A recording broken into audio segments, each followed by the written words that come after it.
daw doon daw siya. Pitas ka na doon. Siguro yung isa. Wala ko na. Malaki kasi doon. Pero yung kakali dito eh. Malaki kasi sa edad niya.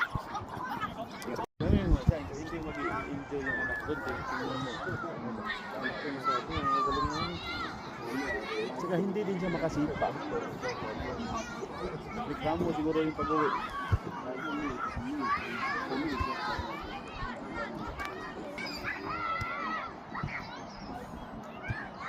Dapat din siya kasi kaidaran niya rin. Hindi din siya pwede dyan. May galing sa malaki dyan.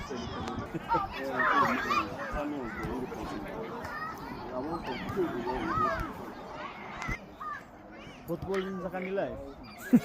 Dami namin doon man. Dalawang team yun.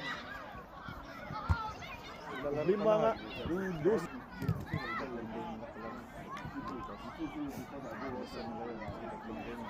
Pero hanggang ano eh.